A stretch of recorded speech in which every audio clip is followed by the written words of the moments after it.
बुलेटिनच्या सुरुवातीला बातमी दिल्लीतून येते, दिल्लीच्या राजकीय वर्तुळातून। कारण राजीनामा दिल्यानंतर एकनाथ खडसे पहिल्यांदाच दिल्लीत दाखल झालेत। पंतप्रधान नरेंद्र मोदी भारतात परतत आहेत आणि त्या सगळ्या पार्श्वभूमीवरती खडसे दिल्लीत गेलेले आहेत।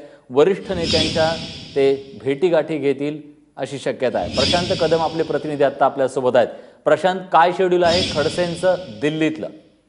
विलास, 4 जूनला एकनाथ खडसेंनी राजीनामा दिलेला होता आणि जवळपास 5 दिवसानंतर ते राजधानी दिल्लीमध्ये दाखल झालेले आहेत। आज दुपारीच साधारण 4च्या दरम्यान एकनाथ खडसे हे दिल्लीत पोहोचल्याची माहिती आपल्याला कळते आहे। आणि ज्या पार्श्वभूमीवरती खडसे दिल्लीत येत आहेत ती देखील अतिशय इंटरेस्टिंग आहे। पंतप्रधान नरेंद्र मोदी हे आपला 5 दिवसांचा अमेरिका आणि इतर सगळ्या देशांचा दौरा संपवून उद्या दुपारपर्यंत दिल्लीमध्ये असतील।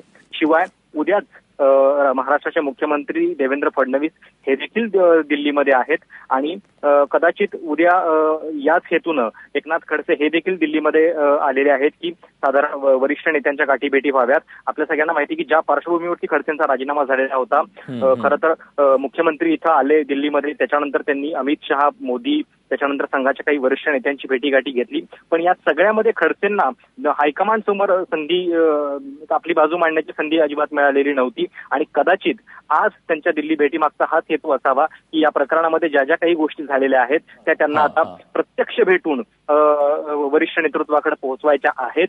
त्या तशा पोहोचतील का याच्याबद्दल अजूनही शंका आहे। कारण पंतप्रधान जरी खडसे या सगळ्या आपली बाजू मांडण्यासाठी उत्सुक असले तरी पंतप्रधान नरेंद्र मोदी किती त्यांना भेटायला इच्छुक आहेत किंवा अमित शहा त्यांना आता इतक्या जाहीरपणे भेट देतील का याच्याबद्दलच्या शंका आहेत। पण एक नक्की आहे की हेच आपलं गाऱ्हाणं, हेच आपली व्यथा घेऊन एकनाथ खडसे दिल्लीमध्ये आलेले आहेत आणि उद्या त्यांची कदाचित अमित शहा किंवा मोदी यांच्याशी भेट होऊ शकते अशी देखील चर्चा सुरू आहे।